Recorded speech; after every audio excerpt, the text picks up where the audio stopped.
The ocean has always had a way of swallowing secrets. Waves rise and fall, tides shift, and in the middle of it all, silence reigns. But sometimes, the sea gives up what it tries so hard to hide. And what it offered that day was not treasure or wreckage. It was 5 lives barely clinging to the edge of survival, floating far from any known shipping route, alone in the vast Atlantic, was a rusted metal container. It groaned with every wave, its joints corroded, its surface battered by salt and sun. From a distance it looked like nothing more than another piece of maritime debris, drifting aimlessly toward nowhere. But inside, something stirred. 5. German shepherds lay huddled together on the freezing steel floor. Their bodies were frail, skin stretched tight over protruding ribs, tongues parched and cracked, fur matted with salt and fear. They did not bark. They did not whimper. They had forgotten how. Their voices had long since been swallowed by thirst, exhaustion, and a growing sense of betrayal. There was no food, no water, no light, just the unbearable heat during the day, the numbing cold at night, and the endless roar of waves crashing around them.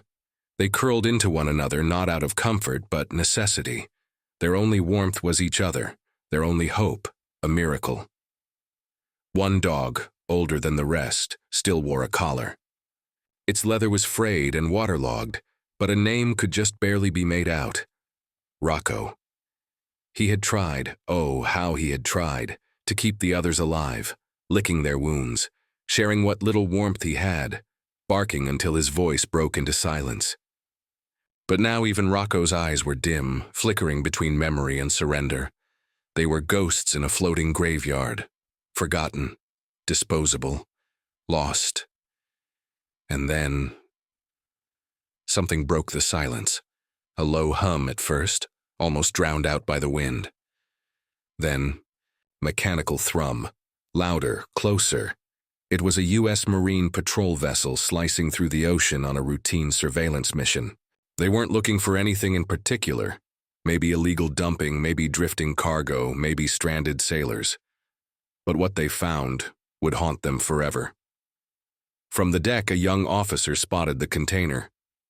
"Sir, something's floating ahead," he called out. "Looks like a storage unit, might be empty." But as the vessel drew closer, a flicker of movement caught their eyes. A paw, a twitch, the faintest sign of life. A quiet miracle. One of the crew leaned over the railing, binoculars pressed to his eyes. And in that moment, fate intervened.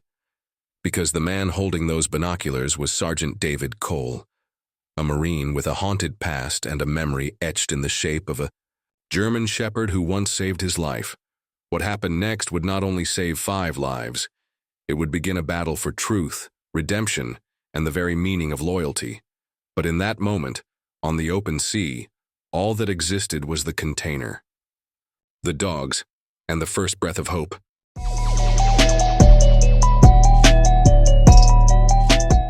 The sky that day was a bruised shade of gray, the kind that settles over the sea like a heavy blanket. Nothing moved but the waves, endless, indifferent, stretching out in every direction like a canvas painted in despair. The rusted container drifted listlessly, a forgotten blemish on the Atlantic's surface. If the sea had a conscience, this box would have been its shame. But the ocean does not weep, does not mourn. It hides what it swallows. And inside that box, 5 German shepherds teetered on the edge of death. No one had heard their cries. Not because they didn't try, but because they no longer had the strength to make a sound. Their voices were gone. Their spirits barely flickered. They were bones in fur coats, shadows of the proud animals they once were. Rocco, the oldest, was still alive. Barely. He had been the last to give up barking, the last to keep moving, the last to believe that maybe, just maybe, someone would come. He had positioned himself at the edge of the pile, always between the others and the steel doors. A protector, a sentinel. Even when his body betrayed him, he refused to stop being their shield. And then, on a day like any other in a place, Where no one was supposed to be, something shifted. A low thrum stirred the water, a distant vibration on the horizon, small at first, then swelling. Mechanical, not natural, not oceanic. It was the sound of an engine, of something man-made, of possibility. A U.S. Marine Corps patrol vessel cut through the gray water, following a routine path through international waters. It was nothing special. Just another check for abandoned cargo, suspicious movements, maybe a drifting smuggler craft. Standard operating procedure. "Sir," one of the crewmen called out, squinting into the distance. "There's something ahead. Looks like a shipping container. Might have fallen off a freighter." From the bridge, Sergeant David Cole raised his binoculars. At first, it was nothing. Just another piece of garbage lost to the sea, but then, movement. Barely there. A flicker. A paw? He squinted harder, another twitch. A tail. "Those are dogs," he breathed, his voice tight, disbelieving. "Jesus, there are dogs in there." Time stopped. For David, it wasn't just the shock of seeing life where there should have been none. It was something deeper. A memory flared, of sand, of gunfire, of another shepherd. Max, his partner. His savior, the dog who had taken a bullet for him in Afghanistan. The dog buried with honors but never far from David's heart. And now, in the middle of nowhere, 5 faces stared back at him through rusted steel. Hollow-eyed, fading, terrified. "Get the lifeboat in the water," David ordered, his voice shaking with urgency. "Sir, wait," someone said, pointing to the water below. A shadow, sleek, silent, circling. "There's a dorsal fin. Could be a tiger shark." They hesitated. Just a second, but not David. He didn't wait. He didn't even take his boots off. "Drive," he commanded as he jumped into the lifeboat. "We're getting them out, shark or not." The sea slapped at the sides of the small craft as they approached. The container loomed larger now. More ominous, its doors barely held shut by a rusted latch. Closer still, they heard it. Scratching. Weak, irregular. Claws on metal. They were alive.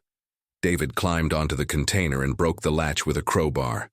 The door creaked open with a groan that seemed to scream, and what he saw broke him. 5 skeletons with beating hearts. They didn't move. They didn't bark.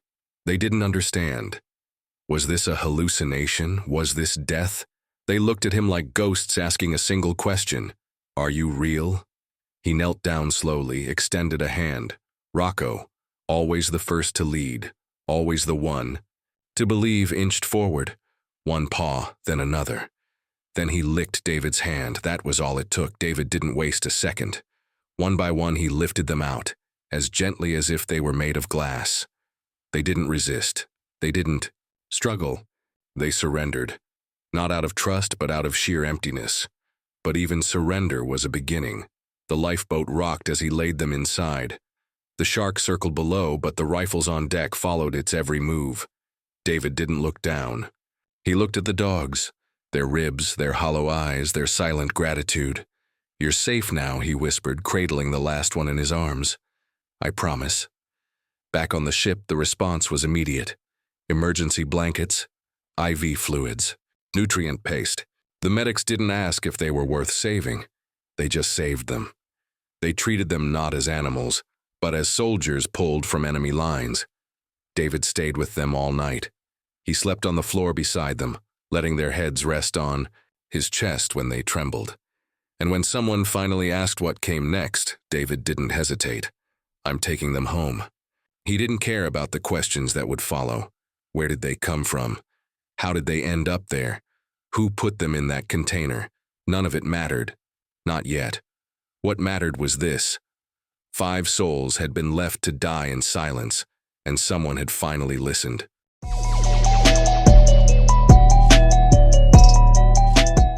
The days that followed felt like a fragile dream, one so easily broken that David hardly dared to breathe. Back on land, the 5 dogs were rushed to a military veterinary facility. The prognosis was cautious at best. Severe dehydration, malnutrition, internal injuries from confinement and exposure. They had been minutes from death when found, maybe less. But they were alive. David was there for every injection, every scan, every slow blink of awakening. He refused to leave their side.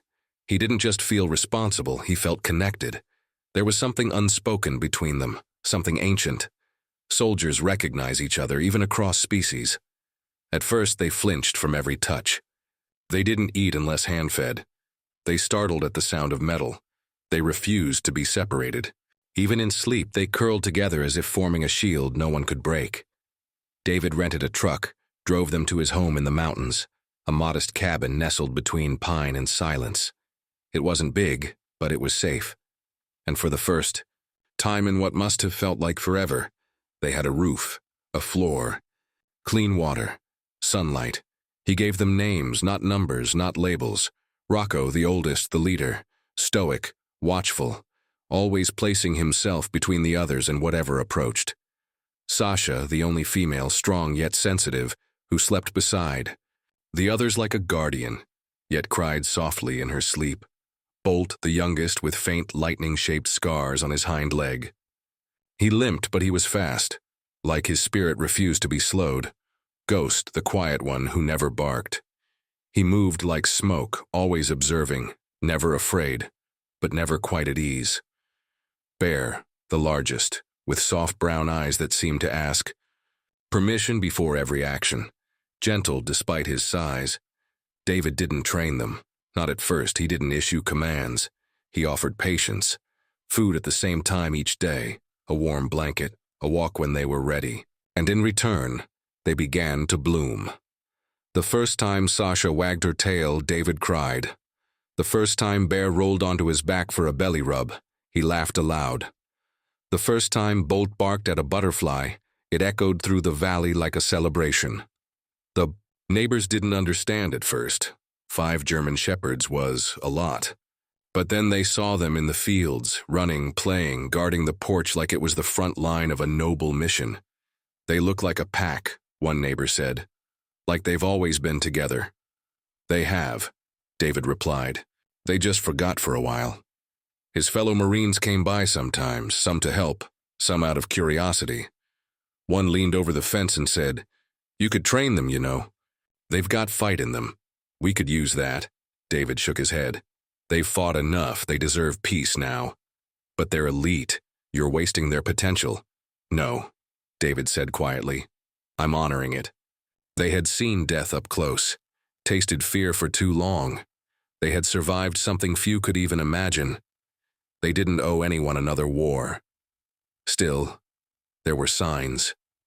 Ghost would stand by the window for hours, unmoving, staring into the woods, as if waiting for a command that would never come. Sasha would whimper at night, pacing the room, only settling once David touched her shoulder. Rocco, always alert, would station himself near the gate, eyes fixed on the horizon, like a soldier. Still on duty, but slowly, they healed. From eating only when coaxed, to barking at squirrels. From trembling at the rustle of a bag, to leaping into the back of David's truck for a trip to the lake. From dogs who had no future, to souls rediscovering joy. They became known, in the small mountain town, as the Ghost Pack. Children brought them treats, strangers asked for photos, but to David, they were just his family. No expectations, no agenda, just presence, just love. Each year, on the anniversary of their rescue, David took them to a quiet beach, not the open sea that once tried to claim them, but a calm, private stretch of sand. He let them run, let them splash, let them remember. But differently this time. He sat on the sand and watched them, their silhouettes against the setting sun. And he thought, this is what survival looks like when it's given space to breathe. 1. Day he found Bolt sleeping with a paw draped over Sasha. Bear snored softly nearby, and Ghost lay with his back against Rocco. The way they touched, the way they trusted, it was more than instinct. It was something sacred. He whispered, "You don't have to be soldiers anymore, you're home." But even as they settled into this peace, Even as the routines grew solid and the nightmares faded, David could feel it, something lingering. Some nights, Rocco would still sit at the fence, staring out toward the tree line, his ears still, but alert, a sentry in a war that never truly ended. David didn't know why, but it made his stomach twist. They had survived. They were safe, but something still waited in the shadows.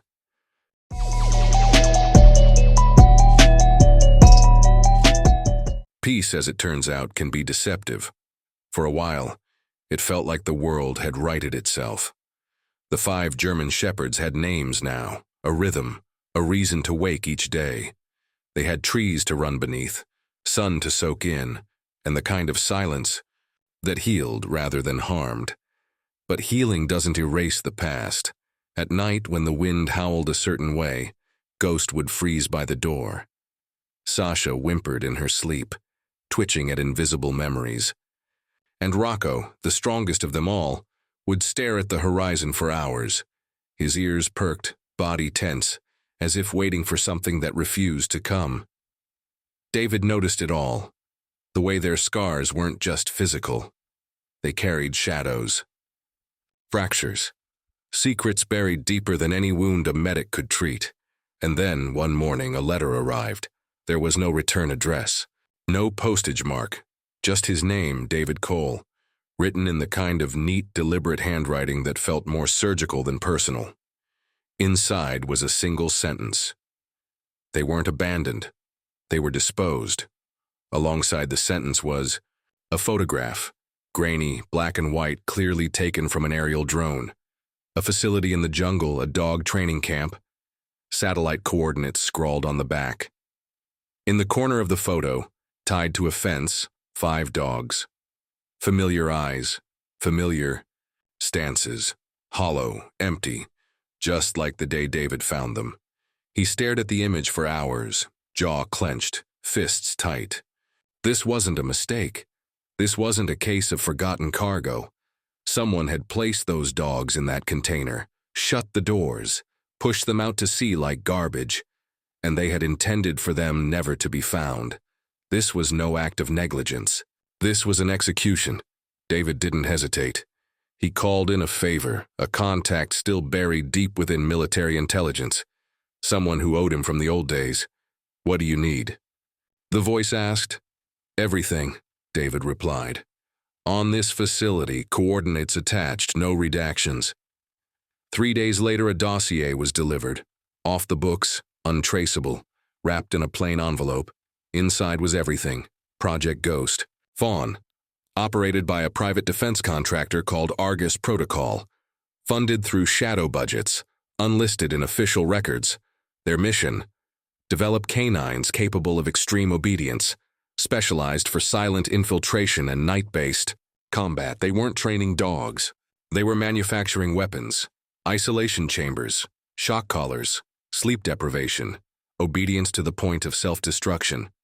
Their goal wasn't loyalty, it was emotional erasure, to strip away empathy, fear, attachment, to produce dogs that could kill without hesitation. But the project had failed. These 5, Rocco, Sasha, Bolt, Ghost, Bear, had resisted the programming. Instead of becoming mindless assets, they had bonded, protected each other, refused to attack during simulations, refused to turn on one another. That kind of defiance in Argus's eyes wasn't noble. It was contamination. So they were labeled defective. And then, one night, they were loaded into a container, shut inside, and cast into the ocean, clean. Quiet, untraceable. David's blood boiled. He'd seen darkness in war, but this was betrayal dressed in a uniform. And then he saw the name. One of the senior personnel listed on the project, Colonel Mark Ellis. David froze. The name alone was enough to ignite years of memories. Kandahar. Operation Iron Flame.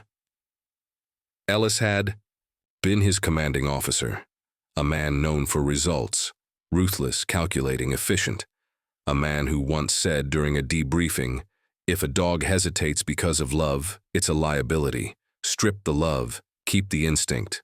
It all made sense now. Ellis didn't see dogs, he saw hardware. Expendable, upgradable, replaceable. David sat on the porch that night watching the dogs play in the grass. Rocco and Bear wrestled in slow, deliberate circles. Sasha sunbathed. Bolt chased moths. Ghost, ever the sentinel, stood beneath the oak tree, eyes on the fence line. "You survived," David whispered, "because you refused to become monsters." But the question haunted him. Now that he knew the truth, what would he do with it? Expose it? Burn the whole damn thing down? Or stay silent, to protect them? He didn't have time to decide. 2 weeks later, the break-in came. It happened at 2:43 a.m., a soft creak, a low growl. David woke instantly, heart pounding, reaching for his rifle. Downstairs, the back door hung open, kicked in. Boot prints tracked across the tile, tactical gear marks, but no bodies. The intruders were gone. Fled, but not before leaving a message carved into the wood of his kitchen wall. "Give them back. This is your only warning." David called the police, filed the report, but he knew better. This wasn't random, this was Argus, and they hadn't forgotten their experiment. He didn't sleep that night. Instead, he sat on the porch with his rifle across his lap, the dogs surrounding him like sentinels, silent, loyal, watchful. That's when he realized they hadn't just survived. They had chosen him, not because he fed them, not because he saved them, but because, like them, he had been betrayed. He knew now. Argus wasn't finished, and if he didn't act soon, they'd come again. Only next time they wouldn't run. Next time, they'd take everything.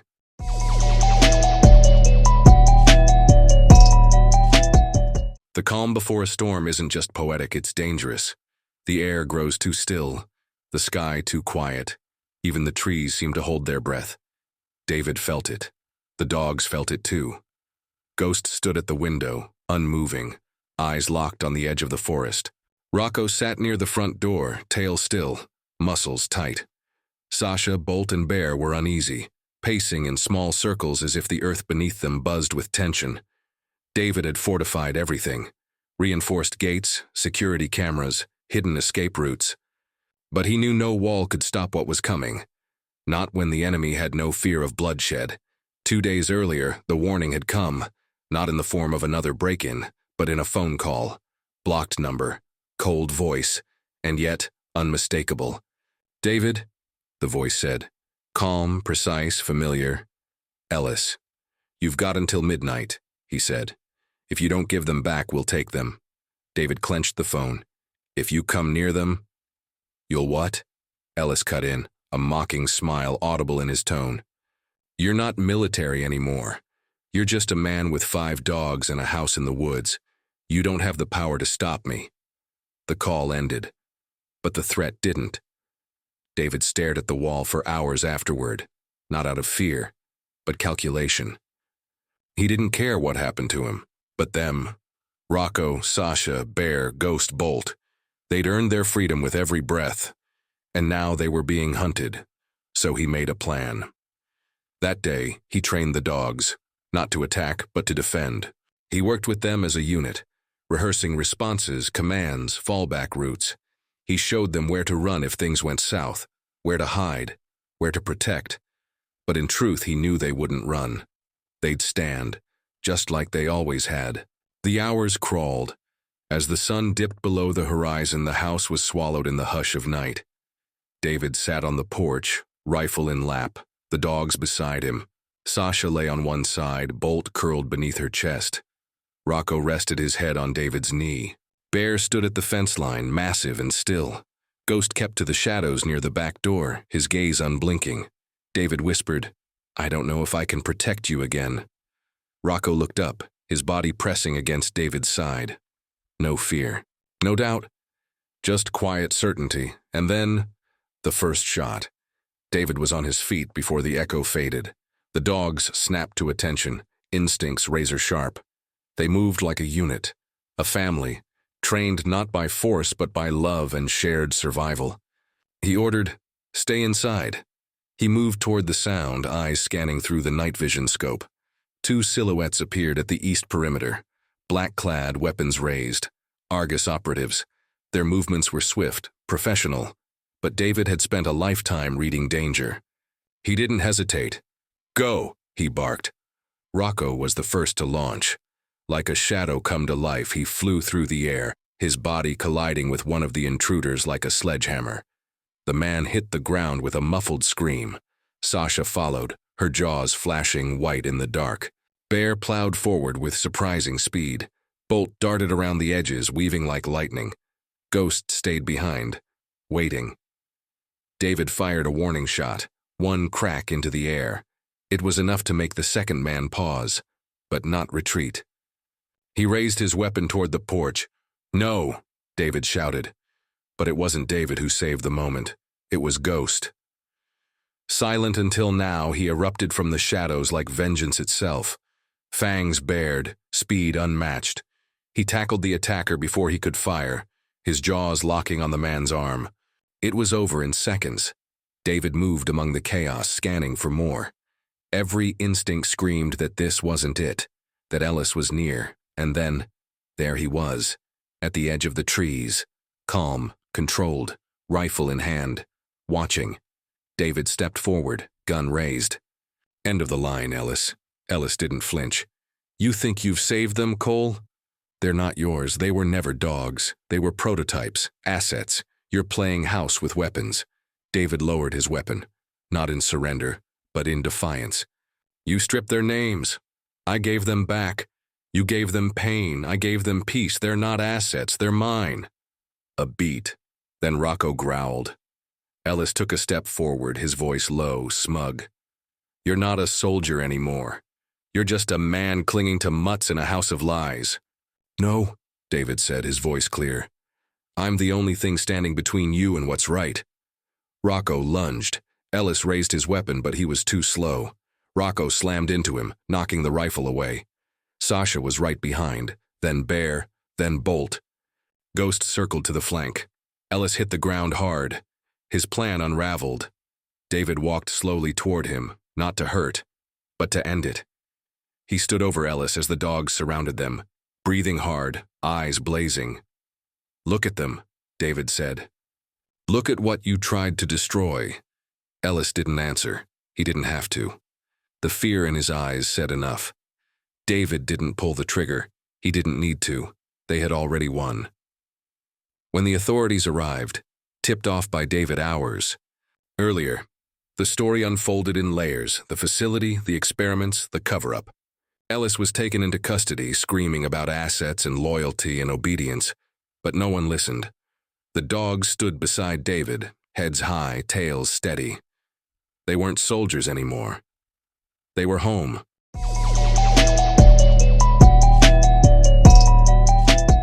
In the days that followed, the forest was quiet again. The wind returned to its slow whisper, and the shadows that once threatened now danced harmlessly in the golden light. But David Cole knew the silence wasn't the same. It wasn't fearful or uncertain. It was earned.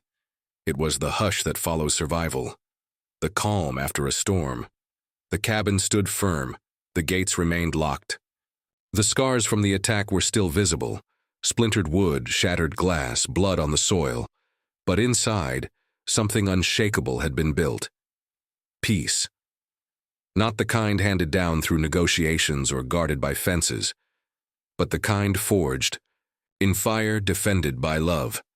Rocco, Sasha, Ghost, Bolt, and Bear were different now, still alert, still cautious, but no longer haunted. They ran in the open without flinching. They ate without hesitation. They slept, deeply, soundly together. David, took them to the beach.